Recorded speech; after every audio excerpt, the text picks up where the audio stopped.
because we are a manufacturer. And most people don't know how products are manufactured. How many of you have a clue how products are manufactured? Any idea at all? No, we don't. Most of us don't, really. Because we just go and we buy something, it smells good, it looks good, somebody tells us about it, and we say, hey, try it. Right? That's what we do. And oftentimes, how many times we try something and we find out that really doesn't work for us, and so we try something else, don't we? And we spend a lot of money trying, testing things. And the reason that this happens, is because when most products, in terms of hair care and body care products, are formulated, they are formulated in such a way that it's almost impossible for them to give you desired results. Almost impossible. Why is it almost impossible? It is almost impossible for that to happen is because they are not processed, they're not formulated in a natural way. So anytime you start doing things unnaturally, you're going to have to do some other kinds of things, right, to make that thing work. So let me just tell you something quickly, and this is the only promotion of my product that I'll do tonight, I think, I hope. But just to really make a point, okay? I had actually wanted to make, how many of you, all of you, use lotions, of course, right? What kind of lotion you use? I use Kera lotion. What's the name of it? Kera, K-E-R-I. K-E-R-A? Okay, have you ever read the ingredients one? No. What do you use? Olay. Olay. It's one of my favorites, by the way. Because I do a demonstration with Olay. I didn't bring it with me. Have you read the ingredients? No. You see, it's amazing, isn't it? Now, let's see, how are you classified? You're what? Junior? Senior? I'm a freshman. You're a freshman? Congratulations. Everybody has to start somewhere. I used to be one many moons ago. But how many, even if you go ask your professor, you may have a PhD degree, and you ask him or her, have you read what's on the label of the skincare or hair care product you use? And they'll say, no. 9 out of 10 will say, no. Why? Because we've been conditioned not to do that, actually. We've been conditioned to just buy and to be consumers in that regard and to believe whatever the commercial says, aren't we? All right. Let me show you something. And actually, I am going to do something. Who would like to have a little demonstration? The freshman. This is the freshman. Now, I'm going to demonstrate one of our products. Okay? This is a natural amber waterless lotion. It's waterless. There's no water in it whatsoever. We don't like water in skincare products. We love water. Water is very good. We need to drink it. We need to bathe in it. But it's not a good thing in skincare. Anybody even in chemistry, by the way? Anybody studying chemistry? All right. Oh. I hope you passed tonight. All right, I'm going to ask you a question. What's your name? Corinne.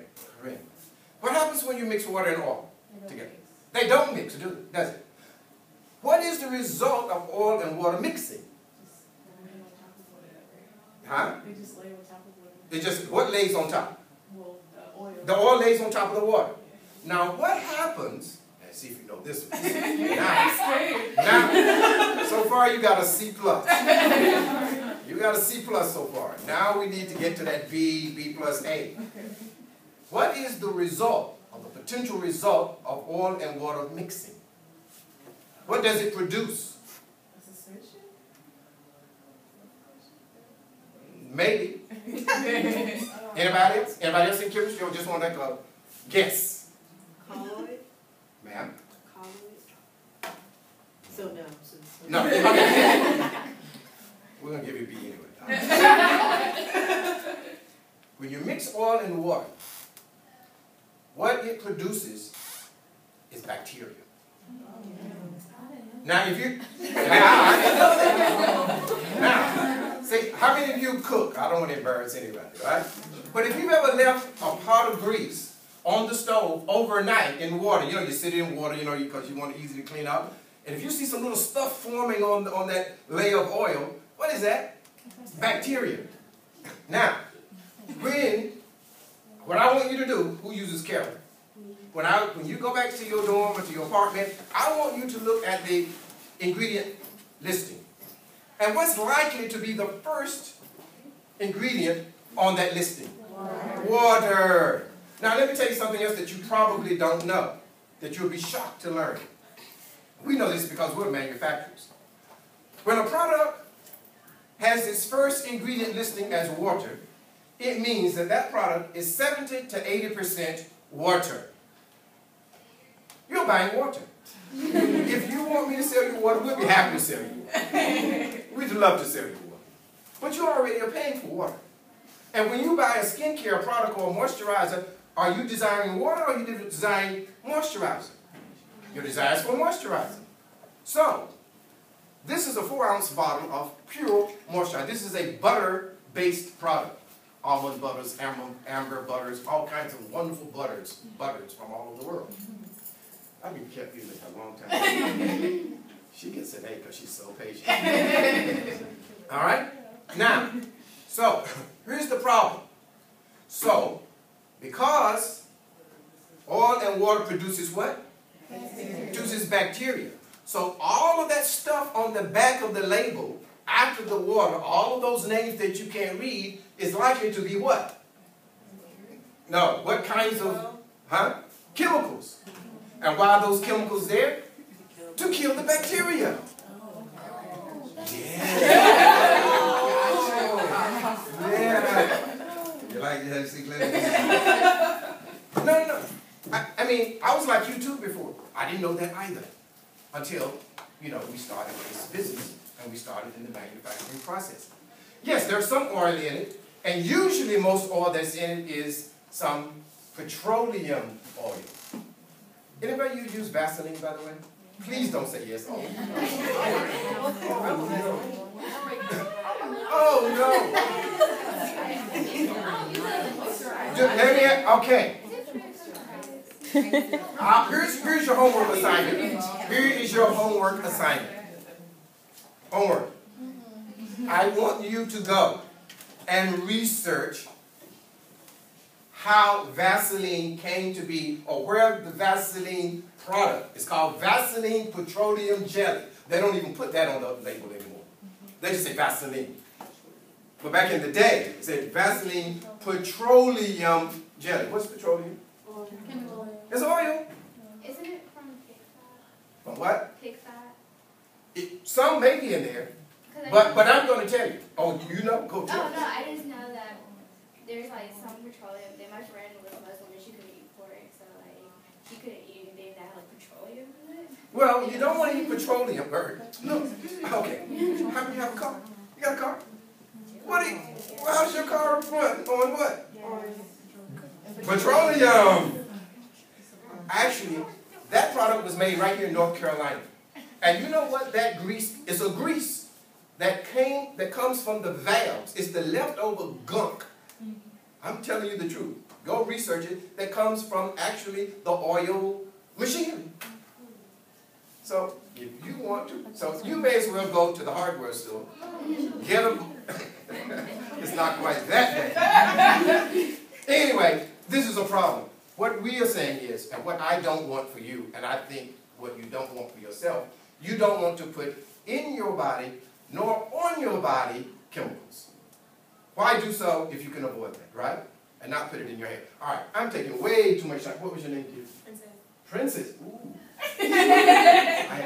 Princess. Okay, I'm going to show you something. All right, this is a 4-ounce bottle of our natural amber. You like amber? Let's see. You like that? Oh, she's a little discriminating, so I'm gonna... We have them in 9 different botanical scents. Now she likes it. Now that I have her attention, I need your arm, please. Now, water is very good. Now, this is simple water. Now, I'm going to use water as a demonstration. Because it is better to use a pure moisturizer with water. Because water is good because it helps to carry whatever is in its way. So it will carry the moisture and will also lock it in. But there's no sense when you're paying for it. Because most of the time, you apply moisturizer when? After the shower. Your body's already moist. So why are you going to pay for more moisture?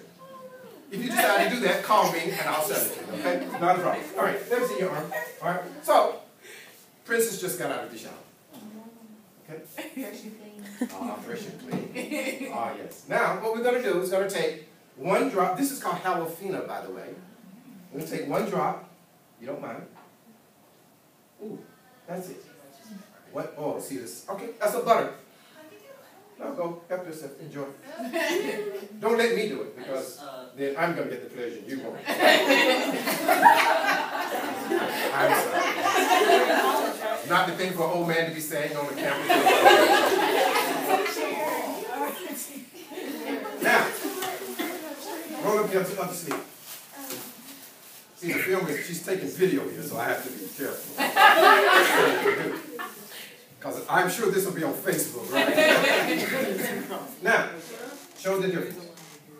Okay. Yes. Anybody else?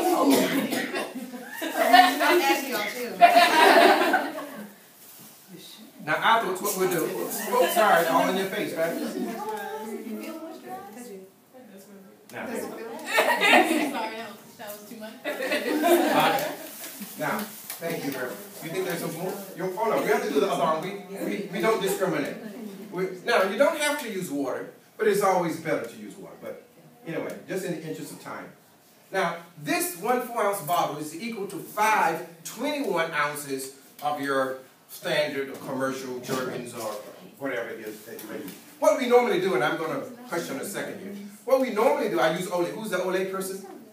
I normally take I have a bottle of Olay, a little canister of Olay, and I do the demonstration. And I do a drop of Olay and a drop of our squeezable butter, water dissolution. And what happens is, and you can try this test at home, the Olay or the butter will after about 2 minutes start to melt. Why? Because it's a butter, and because it's all natural, it is now compatible with your natural body temperature. But the Olay, because it has lots of chemicals, it just sits there. And it sits there. And it looks pretty, but it's just sitting there. In other words, it's not penetrating your skin. Ah, yeah, see? And that's why I don't like to do this, because you're not going to listen to me. You're just going to sit there and smell it. All right. Here's what I want to do, because I want you to interact really with our natural hair care, because I know it's all about the hair, right? But it's all about the whole body in reality. And I want you to have a chance, and I want to have a chance for Miss Glenda to address you as well. But I want to show you one video clip from ABC News. There are 120 reasons for you to be concerned about what you put on your hair and on your skin. Okay? Do you mind those link here? Yeah. It says ABC News. Can someone get the Can you lights? the lights as well? Yeah. Please. Oh, It's only a 2-minute clip. And we have to go through the commercial, but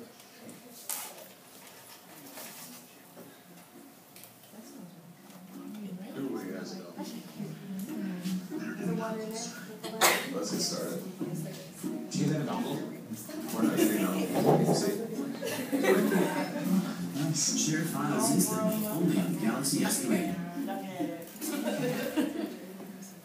In our Consumer Watchdog report tonight, it was startling to learn a number today. 120 is the answer. 120 chemicals in care products, cream, shampoos, used every day by women, most of them untested, and a lot by men as well. Today, even lawmakers said it was time for a wake-up call, and ABC Senior National Correspondent Jim Allen has those details.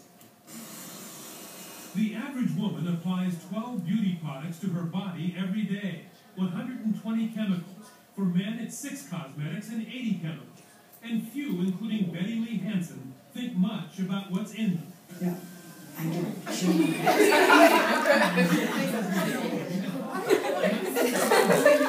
are some of the chemicals advocates say Americans put on their body every day. From formaldehyde, a known carcinogen, and dioxin in some shampoos, to lead on your lips, parabens possibly linked to cancer, and deodorant, even mercury in skin lightening creams, toluene known to cause headaches and nail polish, and diethylfolate linked to allergies, hormone disruption, and dermatitis in perfume.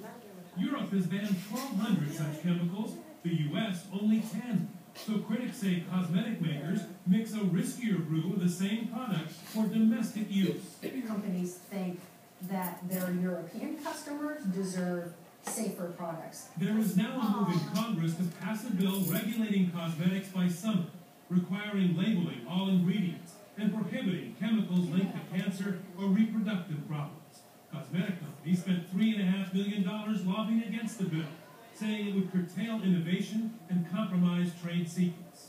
Until Congress acts, advocates recommend finding the shortest label with the fewest ingredients. And if you can't pronounce them, don't use it. Jamal, ABC News, Washington. That's it.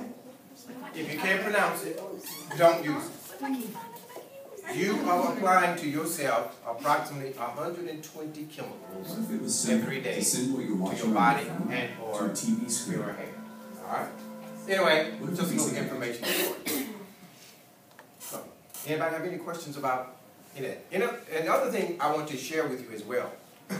One of the things that we do in our company, we produce all natural hair care and skin care. Now, why do I emphasize all? Because some companies say natural. But because the government doesn't regulate the use of the word and the term natural, anybody can say that. But again, read the label. Read the label. Actually, all of our products are made with FDA food-grade edible materials, except for the essential oils that are in them. So, other than the essential oil that is in many of our products, you could actually eat it. We don't recommend you do this. But you could, other than the essential oils. Okay? So I hope this is kind of giving you, more information. Because, as the old saying goes, knowledge is power, isn't it? And the best consumer is an informed consumer. So what I'd like to do now is ask Glenda to come up and let's talk about hair. Glenda, please. Glenda is a natural hair stylist, correct? Natural hair care specialist. Natural hair specialist in Durham, North Carolina. Yeah. New in North Carolina. Yeah. I'll talk about that a little bit, by the way. I am a natural hair care specialist. I have over 20 years of experience in the natural hair care industry. Just recently, North Carolina has required a licensing. Up until 2010, if you were a cosmetologist in North Carolina, like I was, you learned to do hair with maybe a few days to a black hair care information. The standard cosmetology is a book that's standard. You take a state-regulated test, and black hair is a very small amount of the information that you learn, and product knowledge is even smaller. So we get out of school, and if we deal with natural hair most of the time, most of us have no idea what we're doing. I've always done natural hair, even when I started in '89 as a profession. And over the years, I looked for products. So I did exactly what Mr. Nubee said. I looked at labels, and I read labels, and I would go to the store, and I'd look for aloe vera gel and coconut oil and all kinds of things to try to make products do what I needed them to do to natural hair, because most of the products were for relaxed hair, and they really didn't work well at all. I've used the W.O.W products for quite some time myself. I always try to use them myself before I venture to use them on my clients, and I find that they do work really, really well for a variety of reasons, and then that your body knows exactly what to do with the natural products. I want you all to have the opportunity to ask me questions. I know that some of you have natural hair, some of you are considering going natural, and you may have products that you're using now and looking for something to do a particular, to get your hair to respond a particular way.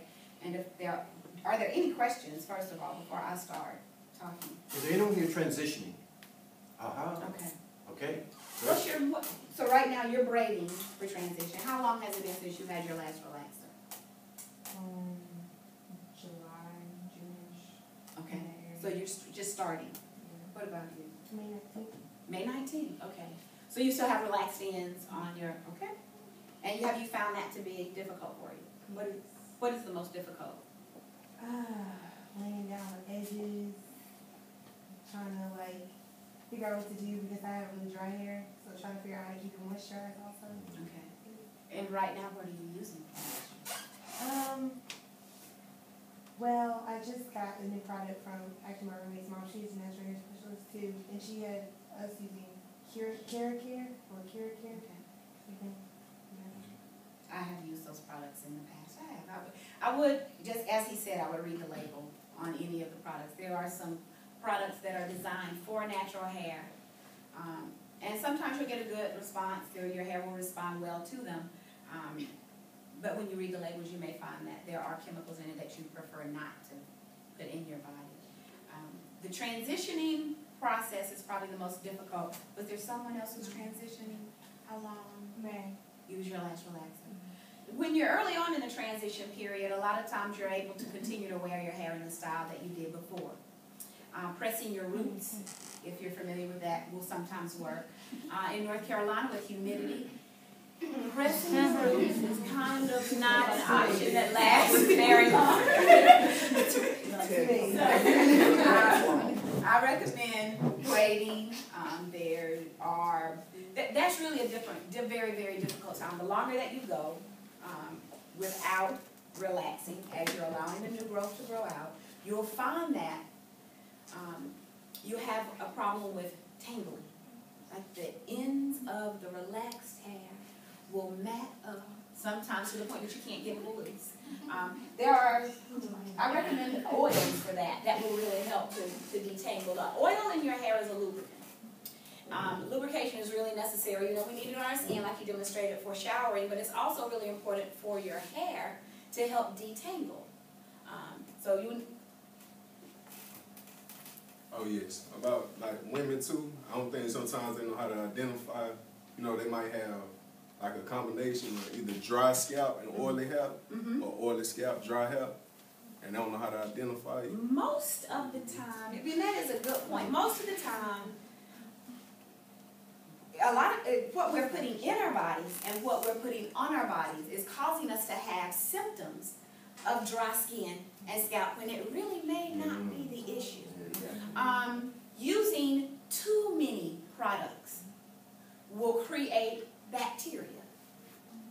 When you are using so many things and you're getting a considerable amount of buildup, you know that you're not getting much air circulation to your scalp, and a lot of times that will breed bacteria on your scalp. So it's really important to use your products only as you need them. You know how as a child we were told to grease? I don't know if you all are too young to remember greasing your scalp. You all are too young to remember. And every night we parted our hair. We got that jar with the blue badges. And we greased our scalp. So as young as you all are, you still need that. And a lot of times it will cause more itching, especially when you perspire. You do need to pay attention to your hair. Your hair needs more moisture. Your scalp needs more lubrication. And so you'll find that the products that lubricate the butters are lubricating. The water, that, as he described, is a conductor. So your natural hair is best combed moist. A lot of times you will lose hair when you're trying to comb it dry. And that's so against everything we've ever been taught. As little black girls, we were told we stay out of the water. You don't swim. You don't play by sprinklers. You don't even sweat too much. It really is a friend of natural hair. So it should be combed moist. You don't have to wet your hair. But it also helps to be a conductor for the product to move smoothly through the hair. I'm all the way natural, but my hair is doing this really weird thing where it feels like it wants to transition again. So like now it's like my ends are just straight, and I don't know what really happened. How often do you blow your hair out? I haven't blown I like blow it out maybe like once every 2 months, but this whole summer I've had it curly. I've maybe gotten it straight like once or twice. But and has it always been what you've done? Was there a time there was a time in your hair history that you kept it straight a lot? Yeah, but like I stopped it and my hair was curly. Like everything was fine. I just started doing this recently when I started wearing it curly all the time. Okay. So it was just kind of weird. And your hair can go through changes like that most of the time. And especially by it being on your ends and your roots seem to me from here to be curly. Yeah. That could possibly be heat damage. And when you have natural hair, if you are using ceramic irons that give you, I want to say it's 450 degrees from the top and from the bottom. The ceramic heats both sides. Back in the day, you probably had some golden hots. The ceramic irons, cheese, and all of your new ceramic irons. So you'll get permanent texture change and thinning from heat. And I've known clients who've gotten it one time from too much heat. Just one visit to have it blown out, beveled out with the flat iron. You know, you shampoo it and then they blow it with the comb. And then they get the flat iron. And then they get the Marcells. They're going to give you a little bit of curl. And you've gotten so much heat. And I've seen hair not revert, and especially on the ends. So that may be some of it, and some of it just may be some of the changes in your hair. But I would be really careful with heat to your hair, especially if you want to wear it in a natural curl pattern. And go ahead. I haven't gotten my hair flat ironed or blown out since I've transitioned or cut off my hair in April. Okay. And I was wondering what would be used, like a natural product, as in like an oil or a butter that would be used for heat protectant if I were to ever get it blown out or flat ironed. I would recommend going to a professional. I definitely recommend going to a professional, and I would also recommend talking to that person beforehand. You need to know that they still have the ability to use a good old-fashioned pressing comb. I know some of you may not even be familiar, or any of you familiar with the old-fashioned pressing comb. So if you can teach that to somebody that you knew in your family or yourself, and you used to press your hair. They pretty much did it on Saturday, so we'll be ready for church on Sunday. And you never had to worry about whether or not it reverted, because it did, whether you wanted it to or not. Now, it might last a little longer once your hair was trained, but it also reverted because the comb actually combs the hair. It's not pressed between the flat iron where it's sealed inside. So you want to be really careful with that kind of heat, making sure that it's not turned up at the highest heat that there's someone who's familiar with working with natural hair. You see people blowing out relaxed hair, and it's already straight, and it's lost all its integrity anyway. So we don't know whether you're damaging it or not. So I would really talk to the stylist, make sure that they are a natural hair care specialist, or they are of experience with natural hair, and then find out their method of pressing. Before I leave, I didn't bring many cards. Before I leave, I'll at least give you my information. I'm pretty much, most of the time, in my salon 4 or 5 days a week, and if you have questions and you're trying to make a decision as to what to do with your hair, you're more than welcome to call. The information is free of charge. I had a question about, like, trimming your hair and split ends. I don't ever want to cut my hair just because I'm afraid I'll cut it and it'll be wrong and horrible. And I'm not, like, trained to trim my own hair. Okay. So, but, like, if I go get it straightened, which I don't do a lot, like, I get it straightened maybe, like, once every 3 months or once every 4 months or something like that, then that's when I get it trimmed. But I don't know how to, like, keep it trimmed without actually ruining my hair myself.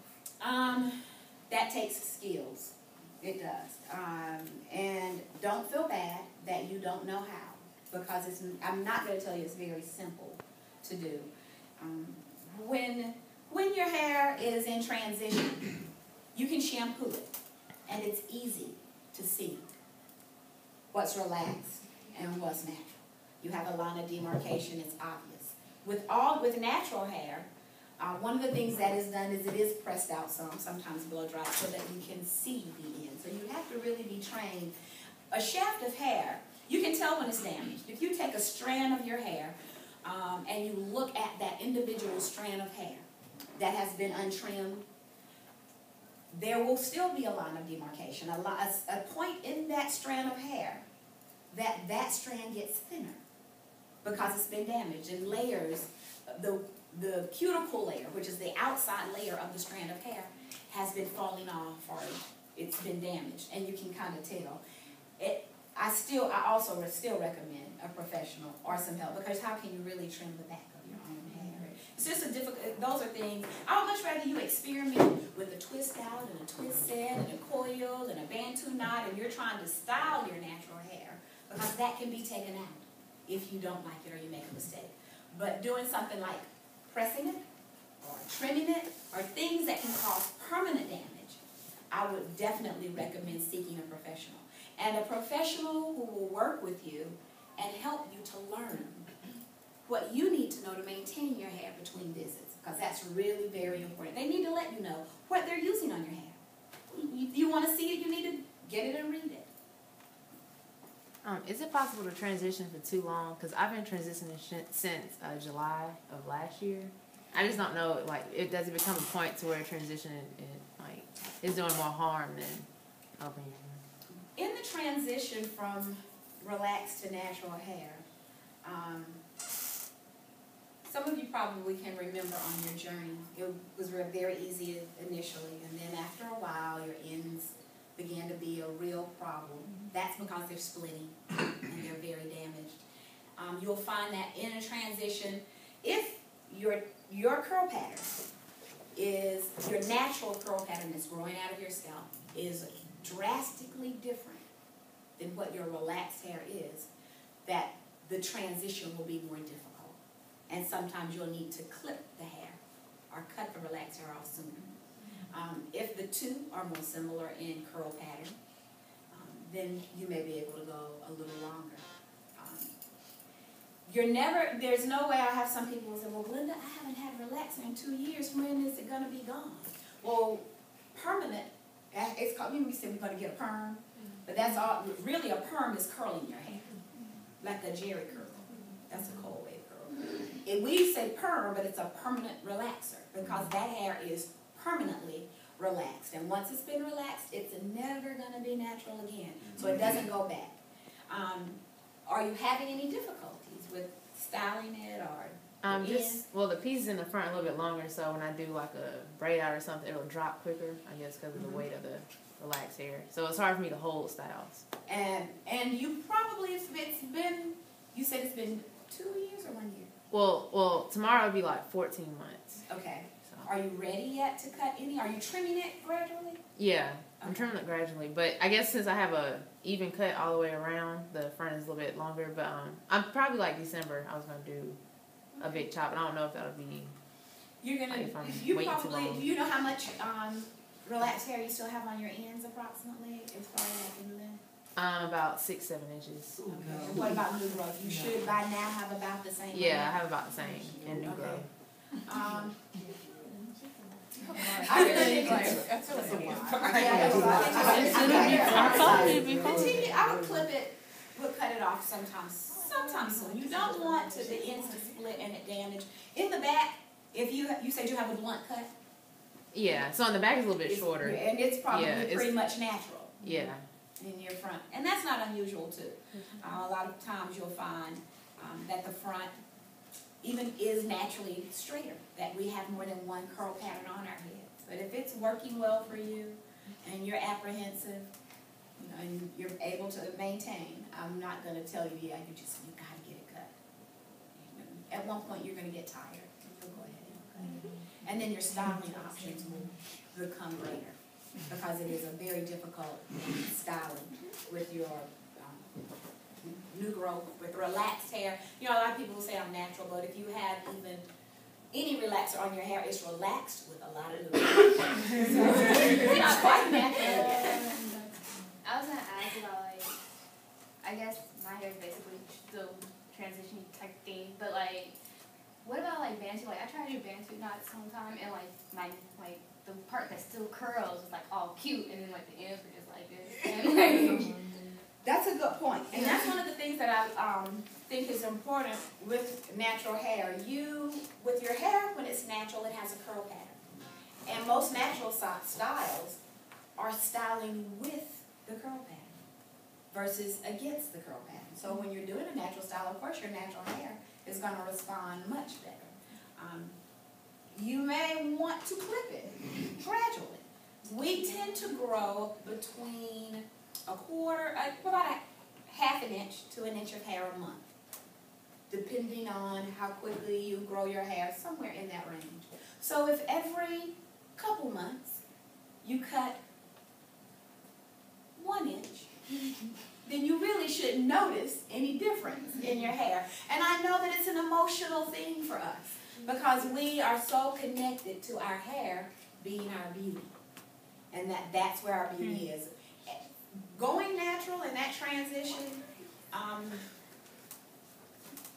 I think is much more than just a style. You'll find that when you go natural, it is a lifestyle change. and your idea of beauty will change. We're very, very conditioned. You're programmed very young to think of beauty as straight hair that's flowing in the wind. You know, we have this, our whole idea of what beauty is, and that never did include, you know, who we really are, the hair that grows out of our head. So many of us got a relaxer about 7 or 12, somewhere between that age. By the time we were combing and styling our own hair, it was already relaxed. We have no idea what grows out of our scalp, and we don't know what to do with it. And when you think about that, that's such an unusual thing. I have this hair that grows out of my head, and I don't know what to do with it.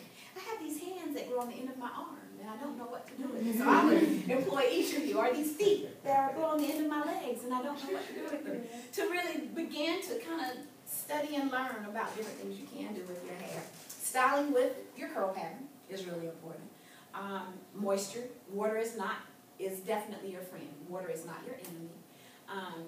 You don't have to lather your hair 2 or 3 times to get it clean unless you're a mechanic, unless you're a landscaper. A good product will lather one at a time for most of us, because most of the time you're getting rid of perspiration and product buildup.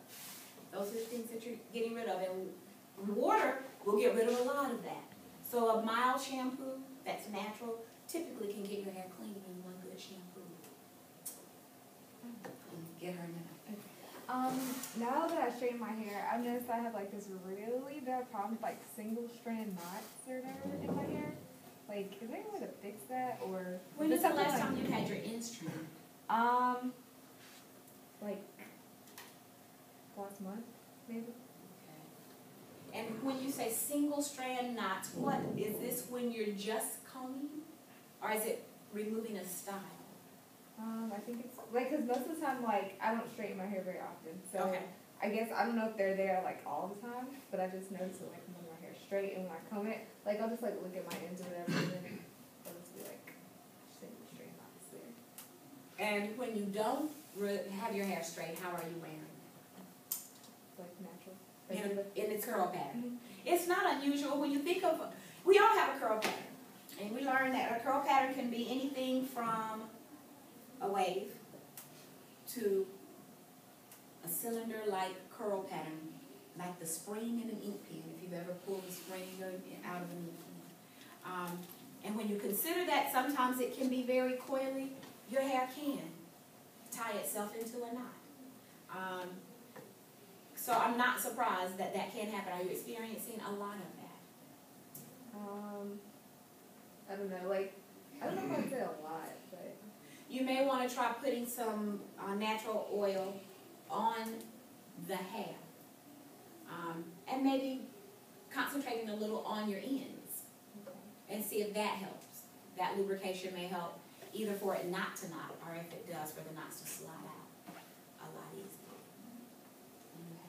Oh yes, ma'am. When you were speaking about shampooing your hair, for you, when you use your products, do you ever pay attention to, I guess, like the pH balance? Because you know certain shampoos, they're either acidic or they're more alkaline. You know, they got different effects on your hair. Yes. So, like, even when you starting off washing your hair, if you switch to another product, they subtle changes, but they make your hair feel different. You know, you might feel like my hair is different this time. They're either making the cuticle swell, yes, or shrink. You know, they're doing different stuff to the hair. So, what? Do you ever pay attention to the pH balance? I definitely pay attention to pH balance, and not just in my hair, but in my body. You know, we want in our body an alkaline environment that inhibits disease. With your hair, most of your natural products, you have less of an issue with having an imbalance in your pH. So, like, what type of shampoo do you usually use? I'll use the wild shampoo. Okay. We have, actually, thanks, yeah, go ahead. This is good. No, I'm glad you mentioned that, because actually, as I said, I didn't come here to kind of shamelessly promote our products. But we do want to let you know what is available, at least locally. And the gentleman back there who's talking about hair, I think that's Curious, right? Yeah. Now, two of the products, this waterless lotion, actually, Glenda uses this in her salon, right? I do. She used, actually, you can use this on the hair. Now, how do you use it with your clients? I use this particular product as for comb out for natural hair. I use it for twisting, 2-strand twist, and for a twist out. I also use it for lock maintenance. It takes a very, very small amount. It's a little butter and oil in this one product, so it doesn't take a lot. One of the things, we didn't make this product actually for our hair care use at all. A stylist told us, said, do you know, this is really good on the hair, and it's also good for those split ends that we were told. So, you know, that's something you may want to consider. You know, because one of the things that Glenda said, which is very important, we do overuse products on our body and on our hair. We laugh at this and laugh at that, and, you know, and they're not, sometimes they're incompatible with one another. The other product of ours that she uses in terms of our clients is our light oil spray. Now, this is a travel size. Could you talk about this and how you get it? I use this product a lot just for the moisture and the lubrication. It's a very, very light oil. In your natural hair, you may find that your natural hair, as you learn more about it, it's very porous, so you can put some oil on it today, and it may look like you may want to put some on it tomorrow because it's absorbing whatever the product is. But in order to prevent from having so much buildup, a light product is probably the best thing to use. So we use a lot of this as a finishing mist once we have the style in us, and to maintain this. And it also has a great smell. With your natural hair, you probably, as you probably know, it absorbs odor. Yep. And that really is another way, like in between shampooing, it really helps to freshen. Yeah, actually we have this in 9 botanical scents. This is a pomegranate, you can try it. Actually, I like it myself. Now see, you laugh.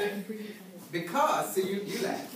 But what's the biggest organ of the body? Skin. The skin. Well, I got skin up here too. And sometimes your scalp needs moisture.